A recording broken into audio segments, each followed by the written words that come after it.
That was the end of the war. April 29th, 1945. Then how did you survive in Berlin? The next few days were very tragic because the Russians came in and, they were permitted to do whatever they wanted. And we were raped. My mother in front of me, I in front of my mother. There was a man, a Jewish man, who survived with twin daughters. They were a little bit younger than I was. One of the girls committed suicide the next day. So this was the aftermath.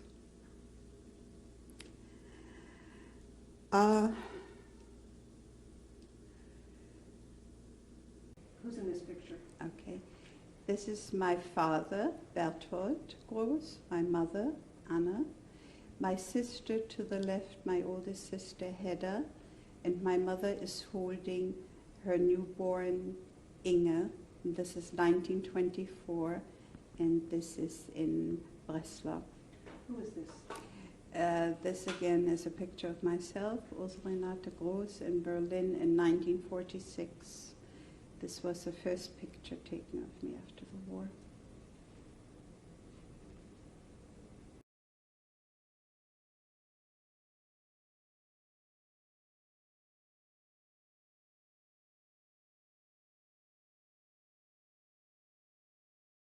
My aunt across from her was Kreuzberg, a beautiful it was a park, and the caretaker had a huge home there with garden places, and so we moved in there, and that's when I saw my first Russian soldier, we all.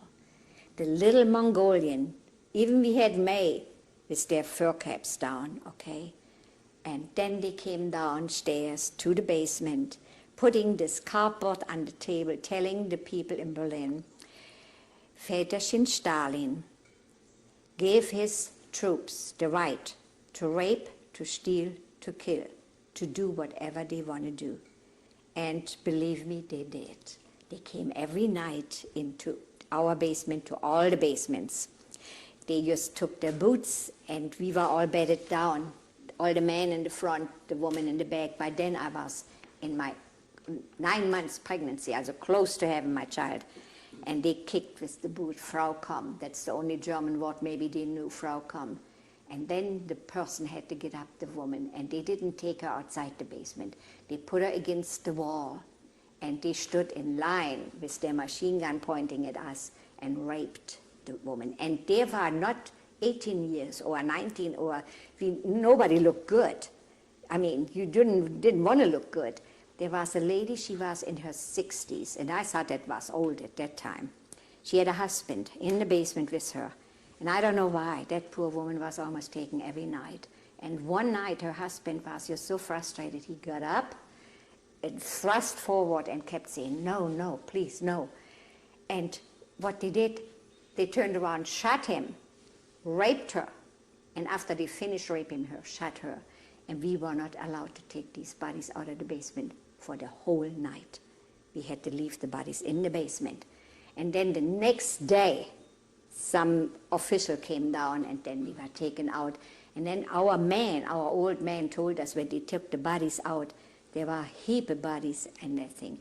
That went on in Berlin with the loudspeaker playing Tchaikovsky music on every corner, beautiful music, and in between they tell us, people in Berlin, we make a second Moscow out of you, and the war is over, you will be glorious Russia, and this.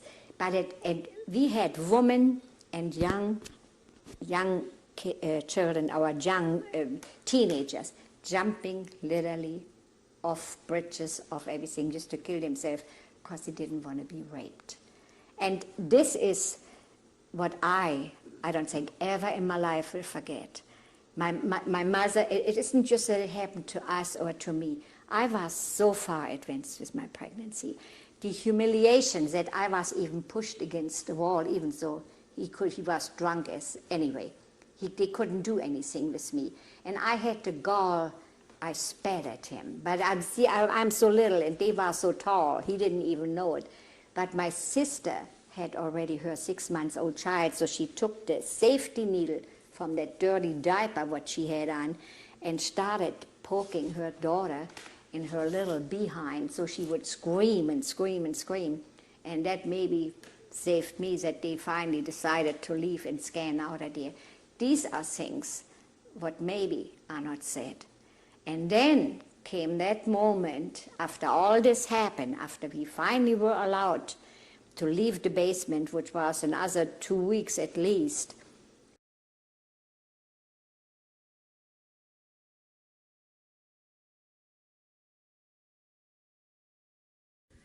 Well, until I got to my aunt, and all this stuff was happening on the way, and then I come there, so my aunt said, "Where's your suitcase?" I said, "Forget that suitcase.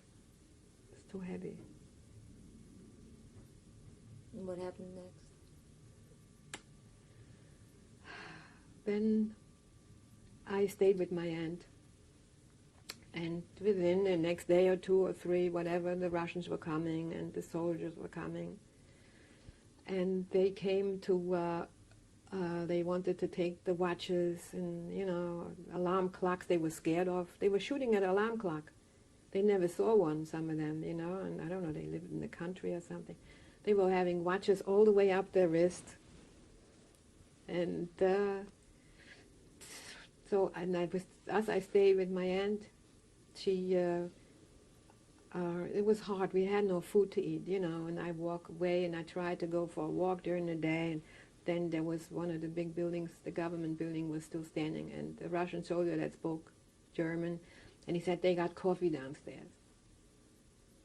There's coffee, So I said, "Oh, my aunt, she'd be thrilled if I would bring her coffee." But I didn't know he was tricking me. So I go downstairs, go for the coffee, and all of a sudden, one of the Russian soldiers, he grabbed me and he threw me into the room there in the basement.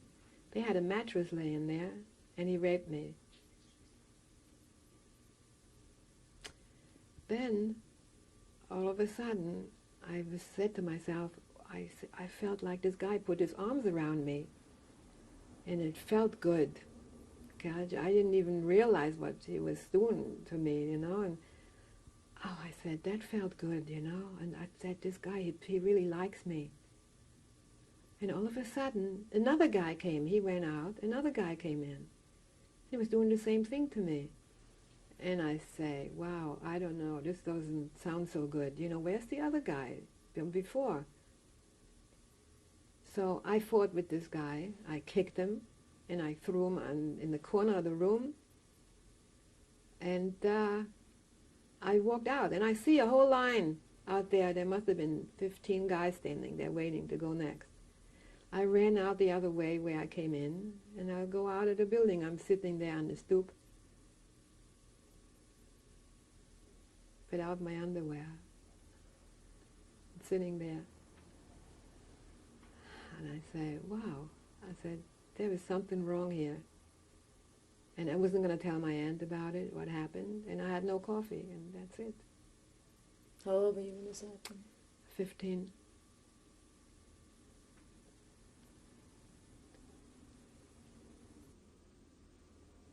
Can you please tell us who's in this photograph? This picture is I, and it was taken when I was 15 years old in Berlin. What is your name? And Gisela, saying in German would be Gisela.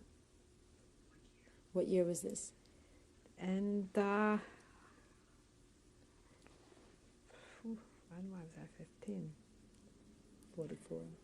1944. 44. I guess so. No. I think I was 15 on this picture. As I remember it. 15.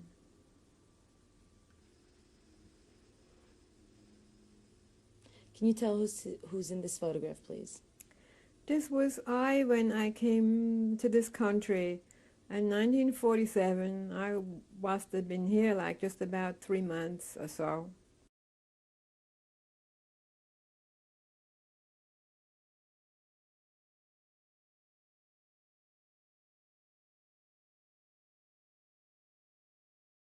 All the people that lived in the apartment building, you know, there must have been, I don't know how many, what the numbers were, but maybe 20 people, I don't know. And we ate this stuff.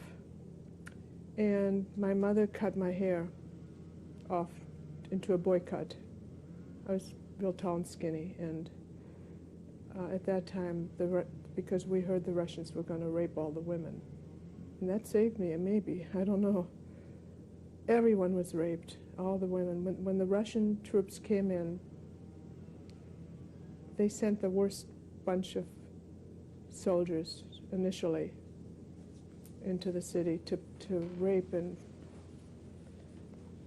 to do whatever destruction they wanted to do. And they gave them 24 hours, which turned into about a week.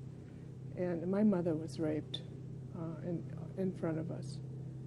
And I think my sister knows that now. She didn't know it till she read it somewhere. I had given an interview to someone. But anyhow, women were raped terribly.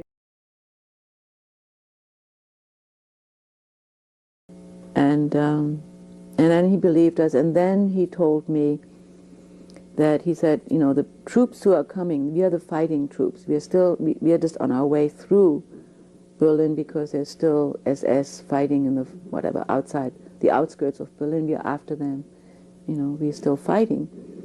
He said, and we're not doing anything to women. We are the good guys.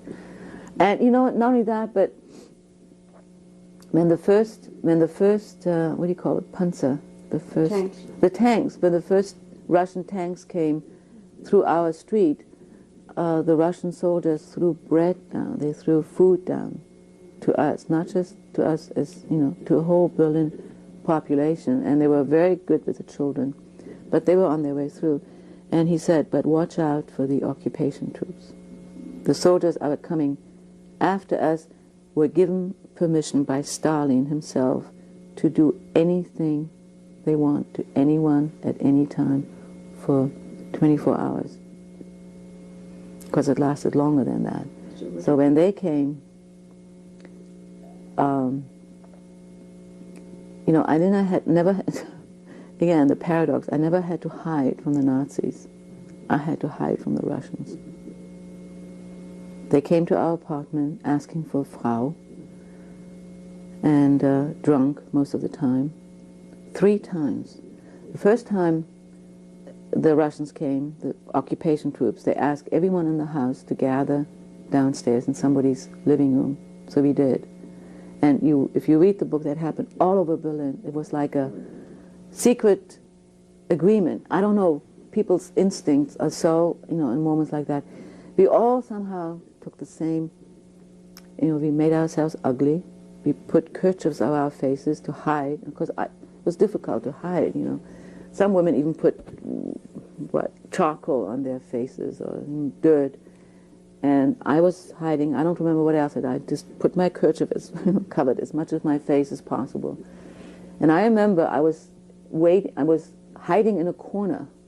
I was about the only young one in the whole apartment house, young girl. And there was the other woman who was living with us after the Jewish lady was deported, was German, and she was a professional prostitute. She had SS men coming to her place with us there. She was also downstairs. And I remember, I was sitting here, and there was a door, and 3 Russian, I guess they were officers, came into the door.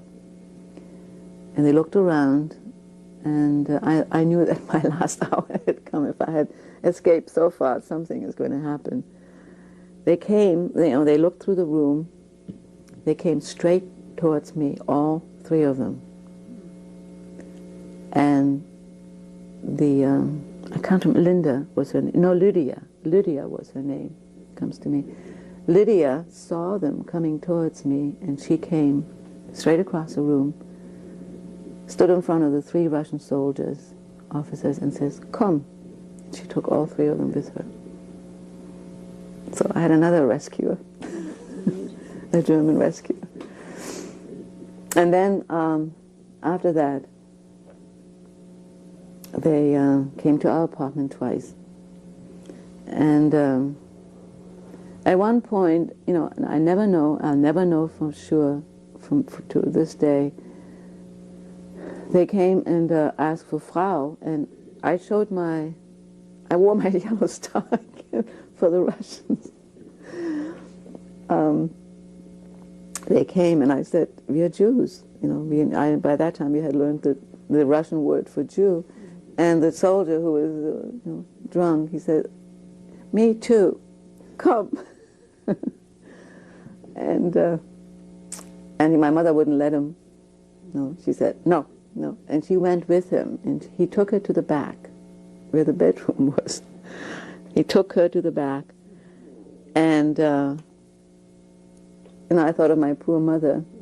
And then she came back after a while, and she assured me afterwards nothing happened. He couldn't perform, he was too drunk. But I don't know whether to believe her or not. So and then another day, and then the third incident was that was a serious one. They came again. By that time my parents had found me a hiding place above the bathroom. There was a little hängeborden, a little attic. I was hiding in there. The doorbell rang again. And my father and brother opened the door, and I was waiting, and I heard a shot. And I didn't know what to do. I said, "Do I wait here? Or if I go down?" Because my father obviously had said no Frau here. So if I had gone down, they would have punished him for lying. And but I waited. I decided to wait. And then I just waited there. And then I heard my father's voice say, "Rita, you can come down. It's safe." So my brother told me the whole incident last November. They were shot at, the Russian soldier. But again, because they were too drunk, they hit the wall in the hallway. My brother and father just rushed down the stairs. They shot after him. And my father had enough by then. He said, we had 12 years of Nazi persecution. And these were our liberators. He said, "I'm going to go to the commander and tell him what happened." So he did. And it was a major, listen to the story. My father told him through an interpreter, and he got really, really angry. Because after the one day they had been given by Stalin to do anything they wanted, rape, plunder, kill, whatever they wanted to do, they could do. And it happened. I mean, there were just terrible stories. But after that one day, it was punishable by death. And there were some soldiers, we heard Russian soldiers who were actually killed. So my father complained, and he got very angry, and he put it was a beautiful Russian lettering outside our door. "This family is Jewish, has been persecuted, has been victimized by whatever, and is not to be bothered anymore." We had nothing else. Then until things settled down in Berlin. And at the same time, it was a beautiful spring day. April, trees were in blossom. They had lost some branches, but they were in blossom. And all you could hear was the singing of the birds, really. I went upstairs out of this cellar to get a bit of fresh air. And at the end of the street, I saw some soldiers in grey uniforms. And they didn't look like the Home Guard, because they had the equivalent of the Home Guard. And I could hear them talking, and I realized they weren't talking German. And they were the first Russians who had come there into this quite residential street.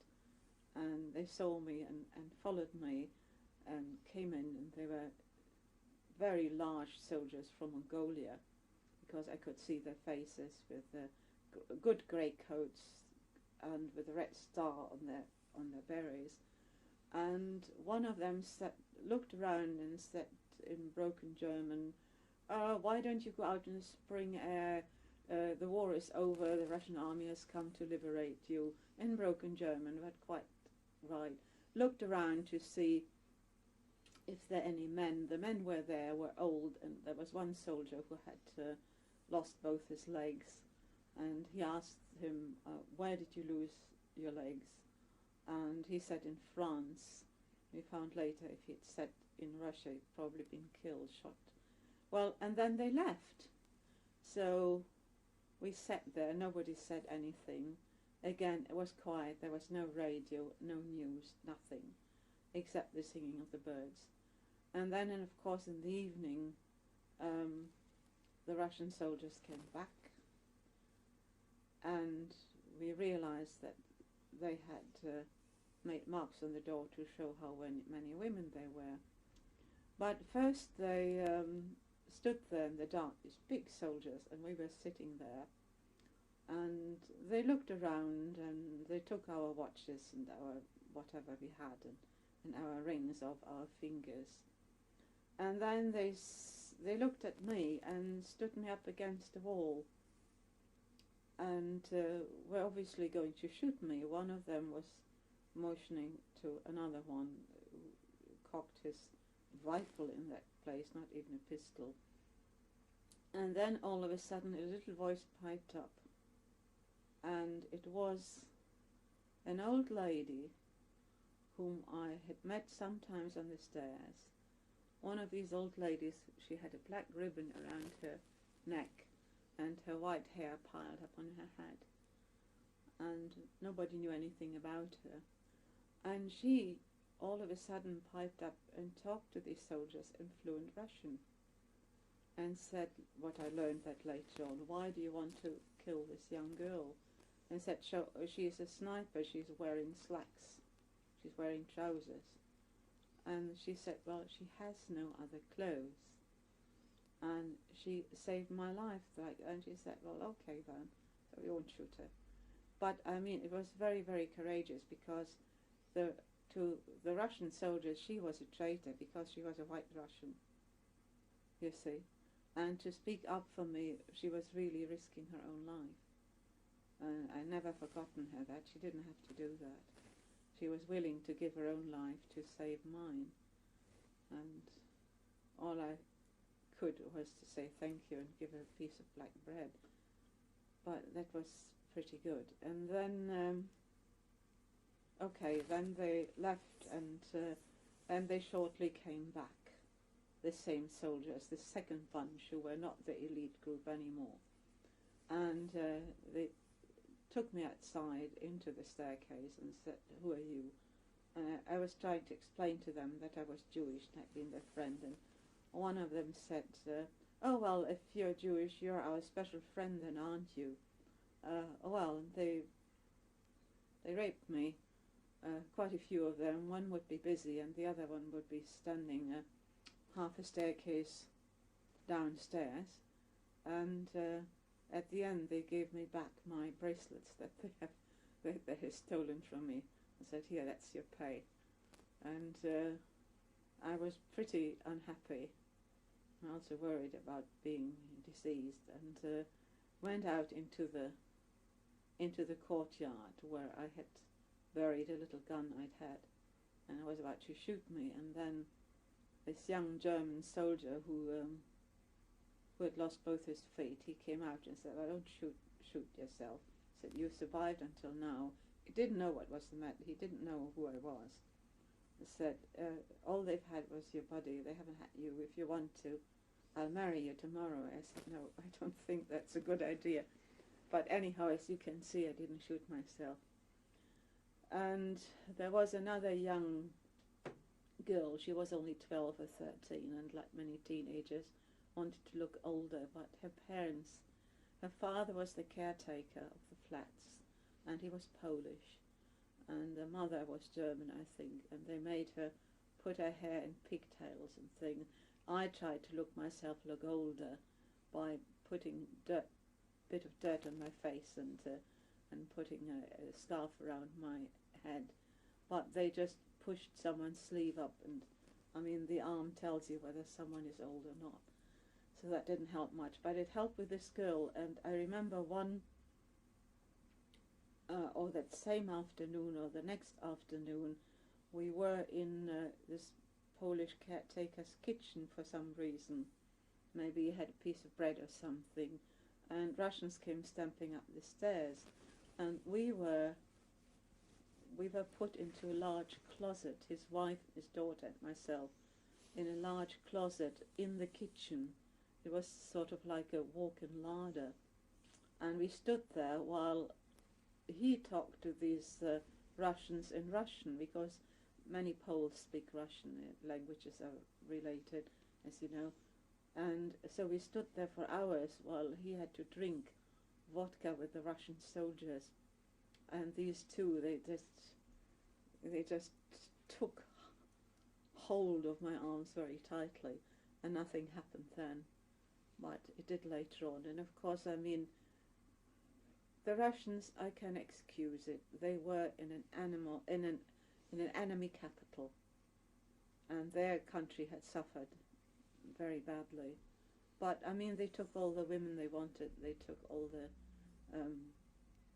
the jewelry they wanted. And if a woman who went through the last few days in Berlin says she was not taken by the Russians, I would personally think she's probably lying. And there were quite a few women who did commit suicide, but I thought this what the young man had said to me, that I'd come that far. I wasn't about to kill myself for that, so I didn't. So our house was occupied by a Russian army, and then the young German man, although it said I didn't want to marry him, pretended that we were married. Whenever new Russians came into the cellar and were looking for women, they did seem to respect women who were married and whose husbands were there. And so he'd say he was married to me. And one group of soldiers, as I said, was billeted in the house, and the doctor sort of liked me, and he went to my so-called husband, and this young man came back to me, and he was half angry and half laughing, and said he had offered him half a pound of butter if he could use me for one night. And this young German man, he said the only thing that made sense to the Russians and didn't get him shot, he said, "Sorry, but I need her myself." And that was the reasoning the soldier could understand. So nothing happened to me that time. They were, it was very, very dangerous. Even later on, a Russian soldier would shoot you if you didn't like the cut of your chin or something like that. Again, we learned to live with it. And when we first got out of the house, it was utter chaos. At the end, the last few days of the war was utter chaos. People began looting the stores, the most unsuitable things. They just looted the stores. I saw there was absolutely no food whatsoever. We had a shopkeeper living in our flat, and he had brought in a supply of tin sardines, and so we had sardines for breakfast, lunch and supper. I couldn't look a sardine in the eye for a long time afterwards. And people were just fighting each other for what they looted out of the shops.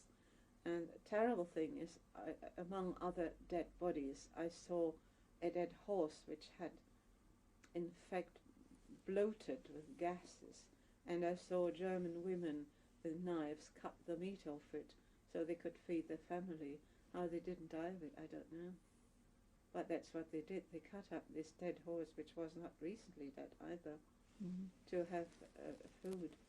And then we had no water, and the water we got was out of the standpipes. but there certainly was no water for washing or using the toilet or anything like that.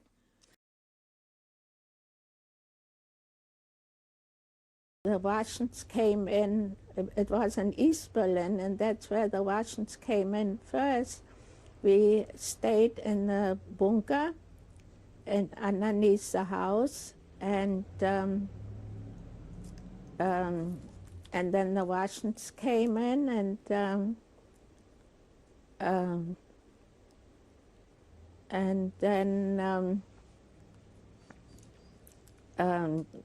one of the Russian soldiers wanted to sleep with me, and I told him that I'm Jewish and I'm, I'm living underground and all, and he was a Jew too, and so he didn't sleep with me, thank God.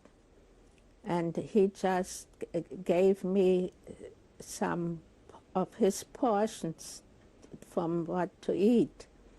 And I spread it out with my friends, I shared it with them. And,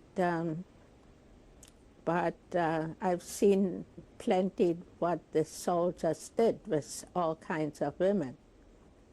And I was kind of lucky that this guy spared me and made his colleagues stay away from me. And that was just as hard on the German women as some other things against the Jews, that the Russian soldiers forced the women to sleep with them. You saw this happening? I saw this happening, sure. And as I say, this fellow told his colleagues not to touch me. Waiting for the freedom, and the Russian came. I saw the first mayor without cover. And I went out. I didn't believe what's going on. And I stood before the gate, empty street, and the Russians are coming. The officer approached me, and I was Polish, and he asked me where is Alexanderplatz. And I explained him how to go. Then shooting again, and the Soviets are falling too. They've been coming in against the home on two sides. And then when you had one enemy, you got the other one, with that bringing us freedom. I'm sorry, I have to be honest. I don't know who will read that, who will understand that, but the only thing what they brought us, that is rape. And how? Unbelievable, unbelievable. A mother thought that we are Polak, that they will not touch us, which was so. And I was sitting, and a mother came, fell to my knee, and she says, she's only 14. And he slapped that little girl. I don't know what happened there. And I say, I don't know, I must have been loose. My conscience, I don't know why I did it. I approached him when he lay on her, and I told him, look, you're bringing us freedom. That is what you are doing, aren't you ashamed? He beat me, he got up, and he says, you don't want, then you come. And I was fighting, of course, it was commotion. The Polish girl started to talk to him. It was scene, nobody ever described that scene in that basement. How young men, 18 years old, Soviet, stays, and a woman 65 years old, and the husband stays and looks, and he has sex with her. And she screamed and she beat him. It was something unbelievable. I don't think so that my English is good enough. I think only Dante could describe the horror where you accept after that what you carry, that one package, comes the other, and comes in that form, and stealing. Anything they saw, give him, eau de cologne, give him watch. It's unbelievable how they came to Berlin. And when I tried to defend Berliner even, they were people. Then they told me, one told me very smart, we didn't come to help, we came with eine Rache, means we came with vengeance. Okay? That was it.